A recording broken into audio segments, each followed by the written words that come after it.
for the rest of the day and the remainder of the week. Revive our minds, God, our hearts, our spirits, and our souls in ways that bring illumination to lies that are told to us, to what is actually truth.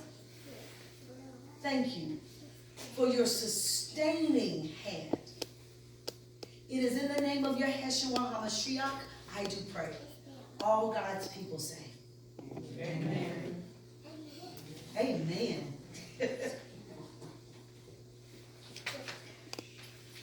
God took me to this text for numerous reasons. A crisis of confidence. I find no matter what your age, we have a crisis of confidence. Did you hear something, Paul? Everybody. Yeah. Just a siren. This crisis of confidence just happened. All of a sudden, we all stopped. At the sound of what we've been trained to hear, that means there's an emergency somewhere. And in actuality, the alarm should be sounding in every church, every synagogue, every mosque. The alarm should be sounding everywhere concerning the condition of human beings in this realm, both in their place of worship, how they be in their jobs, in parenting, in relating with neighbors. There's a crisis of confidence. Now, the word yada in Hebrew is so interesting because it's translated, it means hand. But you know, and I'm talking to the young people. Oh, I forgot Miss Carolyn was supposed to take them out. Yada.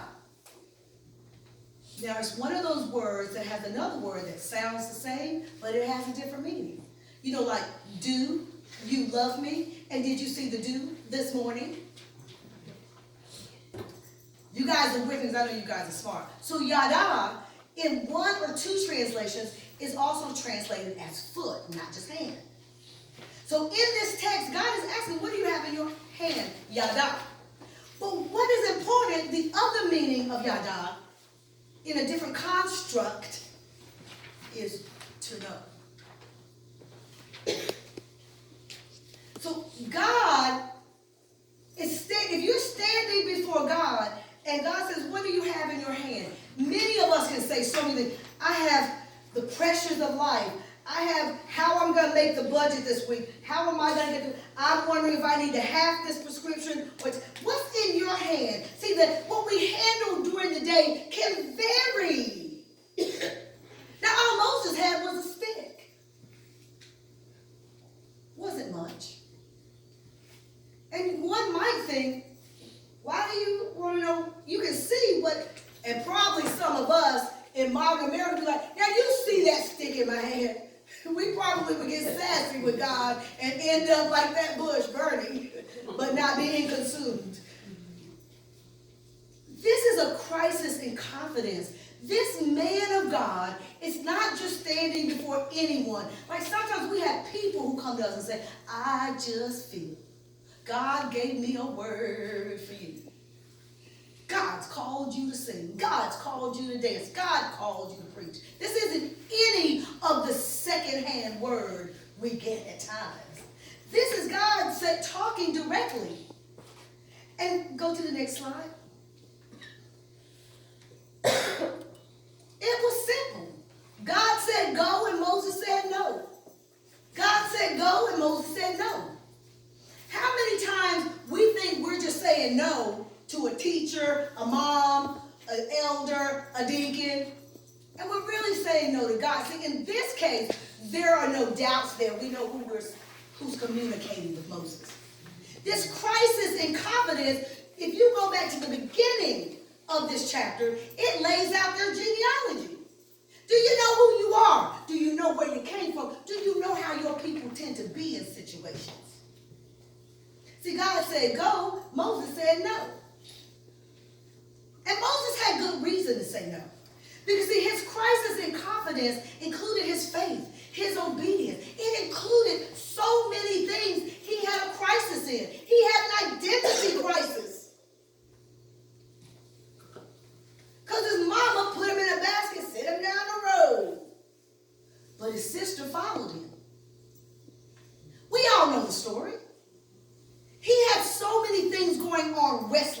slide.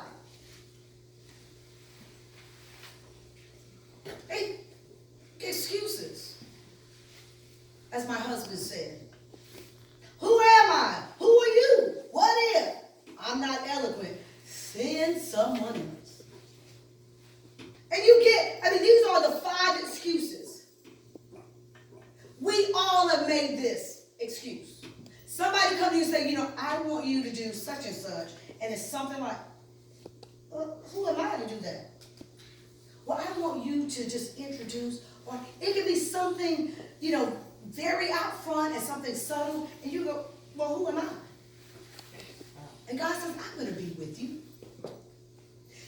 I will say this, and this is for the young people. There were times, because I was smart like you guys when I grew up. And my memo knew if I came home with a bad grade, it was because I didn't do the work. And I would make an excuse. And one time I changed my grade. There was only one time I did that. And y'all better know why I didn't do it again. I always said I got the spanking of my life. And my grandmother always had to catch me first. But she was like, why did you change that D to a B? There's no way in English Lit, Charlotte Caldwell Smith at the time should be getting a D. And I thought it looked better as a B. Oh, I was in trouble. Because my grandmother was born again, not yesterday. Who am I? I'll be with, who are you? Sometimes I knew if I just did my homework and things, I was a good student. Who are you? I'm somebody sometimes I got lazy.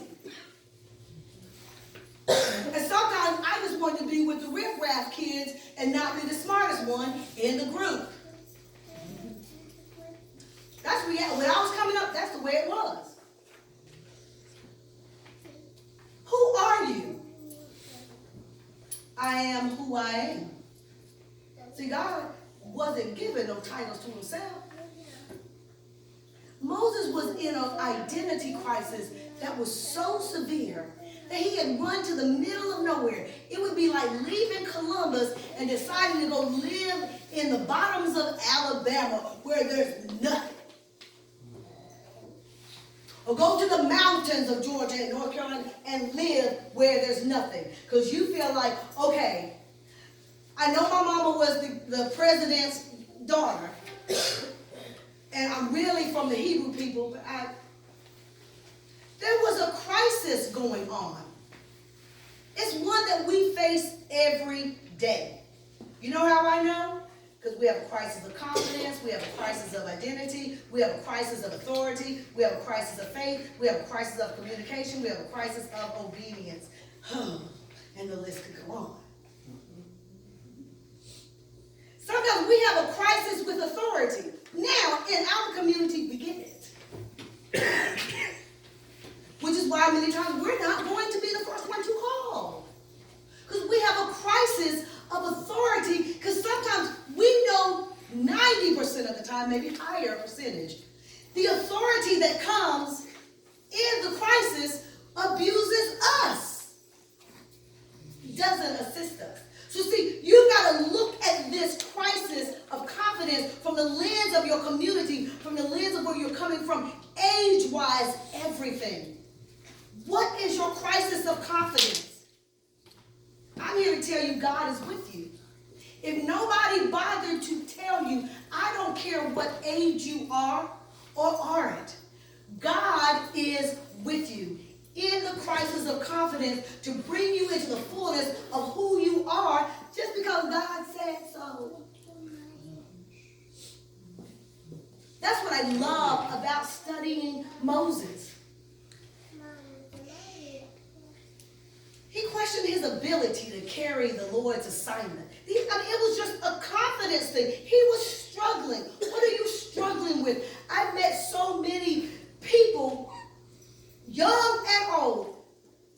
God says you should take some class. They're like, girl, I'm too old. I don't know that computer. I went to school with a lady once. Patty, she had to be 65, 70. She had no knowledge of computers. And she would write everything. And some of us agreed to start typing out. And then one young lady said, no, I got mama. We still called her mother, mama. She would type out all her, before she knew it, she had a master's of divinity. Couldn't type.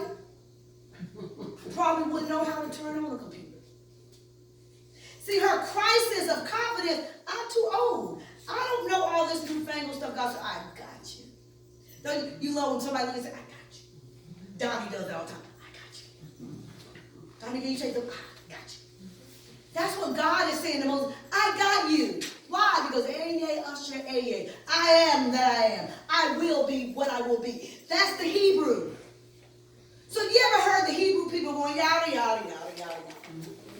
That's yada. What does it mean, Kenny? We know, or you know. Yada, yada. You know. Somebody say, I know, yada, yada, yada. So you learn something. You have any Jewish friends and they go yada? You're like, I know too. How do you know that? My pastor talks about Hebrew. Where are you in the scheme of this? We're in a crisis in this country, but then how are you handling it? Because guess what? In my lifetime, every week, every month, every year, there's a new American crisis. Go figure. Miss Lena probably could name 100. But are you worried about where you are with God? Are you measuring when God, you know God has told you to do something? Your crisis of confidence just comes up.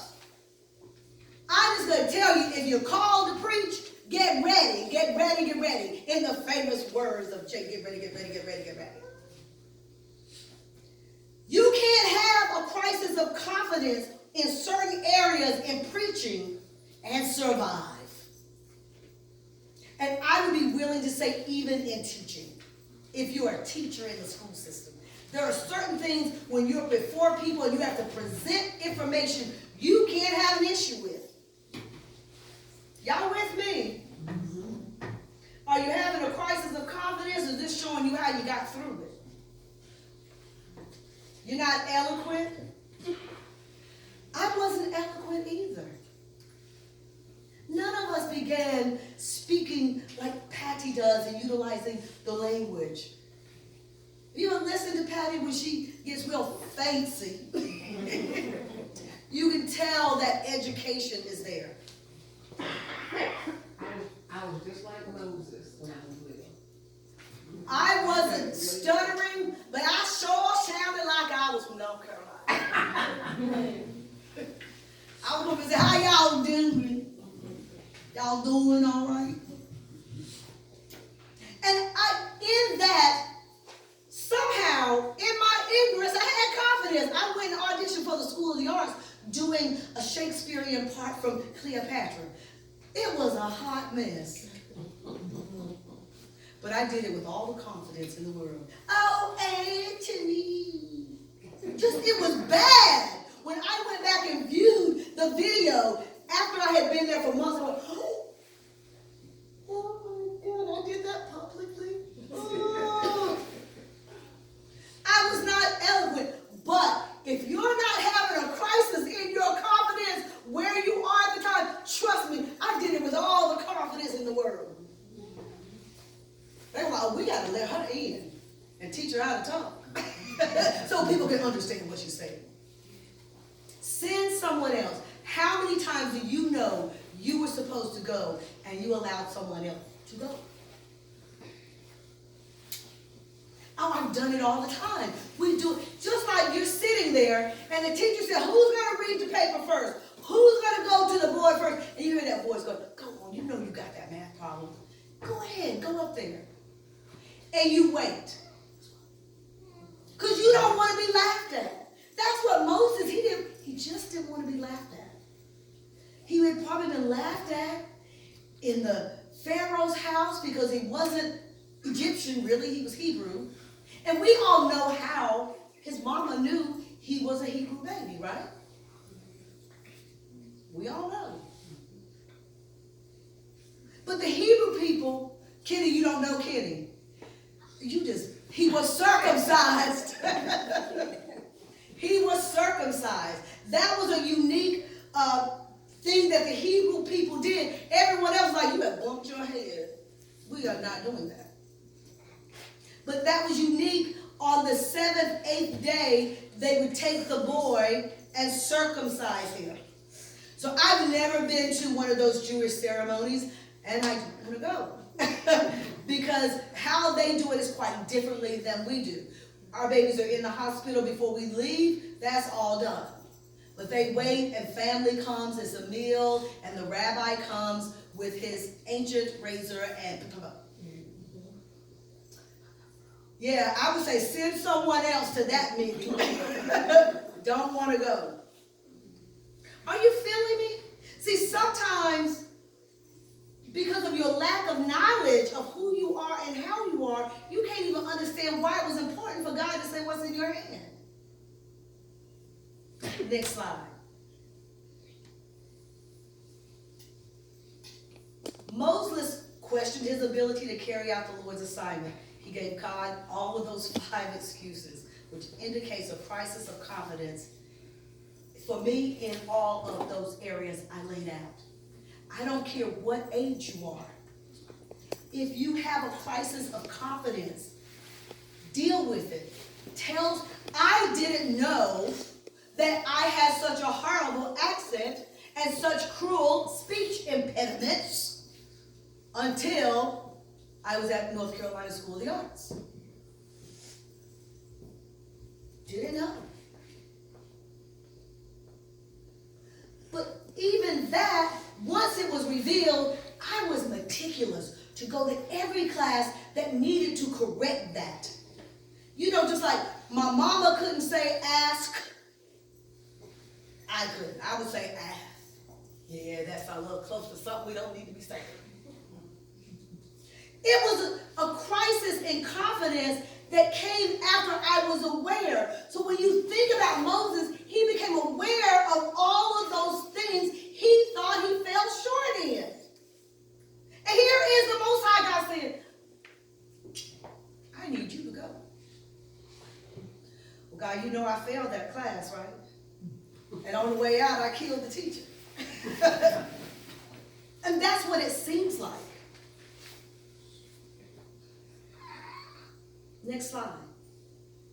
I want you to measure all of who you are before your God, so that God gives you the confidence that comes from places that nobody can take it away from you. See, if you just have confidence in how much money you have, where you work, where you don't work, what you can buy, all of that can go away. It can be taken away. But when your confidence is rooted in who you be before your God, even in your ancestral history.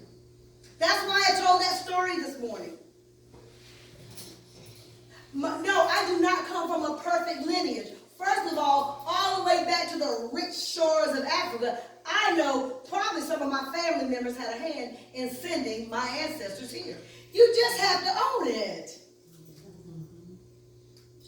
But look at what God did for us in this country. Look at God. African descended people have a confidence in this country I'm willing to tell you will not find around the world. We get a reality of certain things. My sister would even say, sometimes going to Africa, I would look at people and be like, really?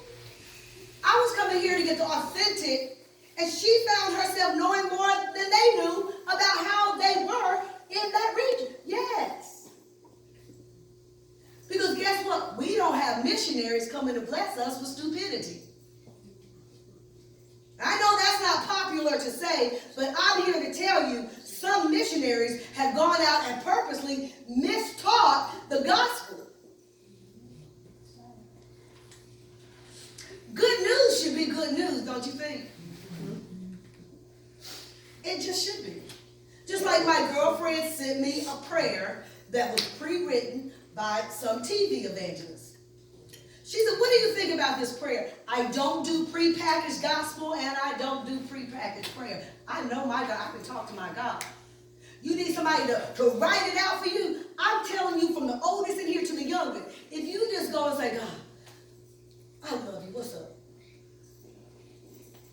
That's better than going, oh, thou most holy God, in the midst of the congregation.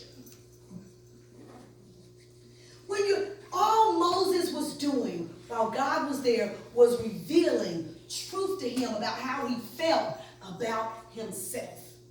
Some of it in society had caused him to feel that way. Some of it in his family. Because all of the hang-ups I had about my hair came from my family. Sorry, family, but it did. My cousin watches my videos. Next slide, Paul. You go there? Oh, stop right there. Moses was worried he wouldn't be believed. Have you ever had a time? You know, at the one time I should not have been believed, I was believed. That's crazy. My cousin and I went and messed with a train. They used to have the trains. There was a plant where my grandfather worked, and it was a hill. And we would go underneath and pull the brakes. Too dumb to know that releases the brakes. Here go the train. Hits a brand new Mercedes sitting at the bottom. I was so worried that I wouldn't be believed when I got home. Because all of the children followed my cousin and I. I'm going to tell your memo. I'm going to tell Granddaddy exactly what you did. You guys tore up a Mercedes. Oh, you going to get it. I'm going to tell it. I had a confidence. That's my memo and my Granddaddy. And I didn't know at the time that I was manifesting. Hear me now. Even though I was manifesting, they loved me. Why would they believe the most horrible thing about me?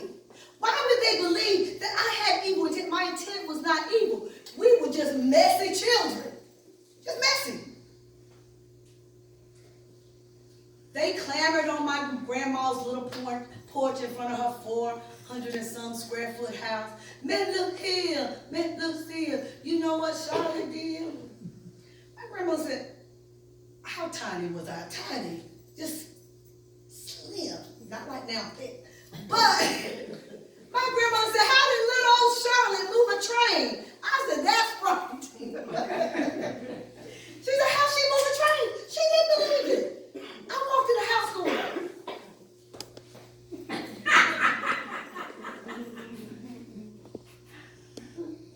years later, I told my grandmother that Howard and I actually did it. She went, oh, Jesus. We were in a 400 and some square foot house.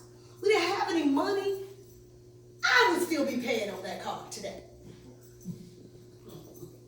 She said, Charlotte, what were you thinking? I said, well, we were not thinking it was going to move. We were being kids. So, you know, there are times you've just been a child and you have to admit everything. God, I was stupid. But I will tell you, I know that I know that I know. God was like, I got you on this one. But you're going to have to learn some things. I walked in that house, looked up at the sky, going, God, I love you. Thank you. God told him to drop his staff, and it would turn into a snake.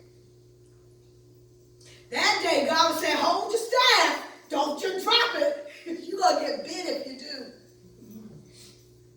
But see, there are some times when the time was right, God said, tell your grandmother the truth. I was like, but she thinks I'm so wonderful. Why would I tell her the truth? Because I need you now to tell her the truth. And just let her know I didn't.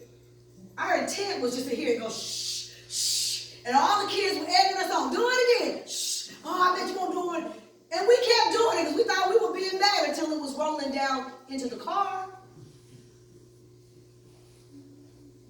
Once he picked it back up, it would return to its staff. My grandmother, while her heart was broken, she returned to being my grandmother and said, I'm so glad you told me the truth about that.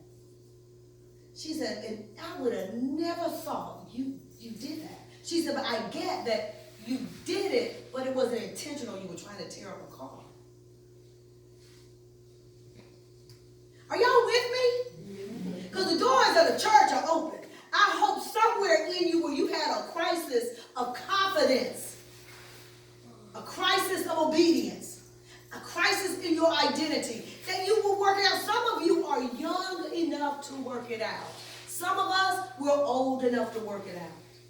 And still young enough to work it out. All right now. He also instructed Moses to put his hand in his pocket. We know what happened there. He pulled it out, he had leprosy.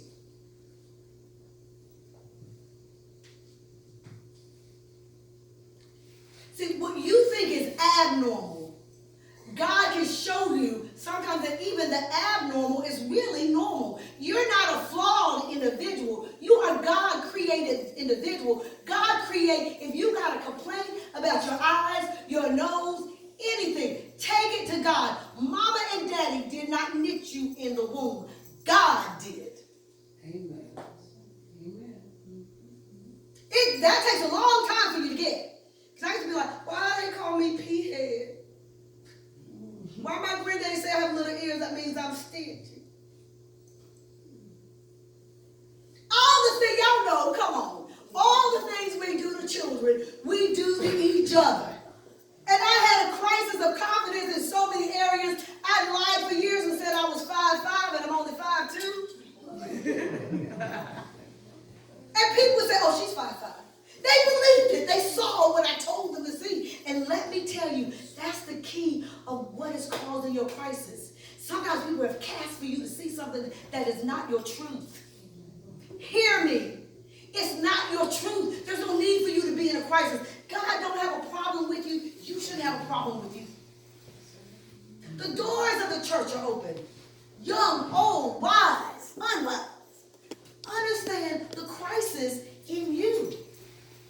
And that's all God brought me here this morning to say, that no matter if you have I had all type of crisis. You just get on the bus and get beat up all the time. So my Aunt Vern said, see that stick? Hit him with a stick, it won't kill him. But now he ain't telling my mom might try to kill me after I hit him with the stick. I can walk this out anyway.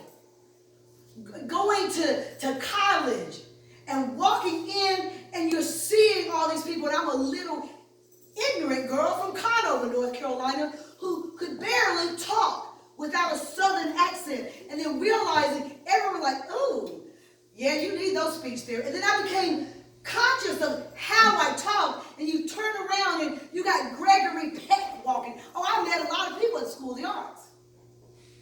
You know, I would never ask a question. I would never raise one. Never raise the question. Because I didn't want anyone to make fun of me. I had a crisis of confidence. What's withholding you from raising the one question that needs to be raised? Don't hold your voice anymore. Let your voice go. God will make them work it out, whether they understand or not. See, Moses had to give voice to those things. He had to give voice. The Egyptians don't like me. My family don't like me. I'm not sure if you like me, but I'm ready to find out. Because you burning up a bush. If you don't know God in this way, in your prayer time, I don't care what age you are, because I'm here to tell you, as a child, I just said stuff that wasn't even protocol to God. I'm thanking God that my grandmother believed the lie, baby. But then God came back around and said, okay, now it's time for you to tell the truth. And I was like, ugh. You know, sometimes, you don't want people's image of you to be marred. And that was me with my grandparents. But who knew me better? I wanted them to think, she didn't do that. It's like I wanted her to think I made a B, and I didn't. Yada. What's in your hand? I know most preachers come asking for you to have $1 in your hand. I'm not talking about that. What's in your hand? What's in your hand that bothers you? What's in your hand that is in the area of hopes and dreams, and you scared to tell people because they'll think you think too highly of yourself? What's in your hand? What's your crisis of confidence? Let me tell you what, you have a God that does the impossible, the unthinkable. And we see the unthinkable happening in this country.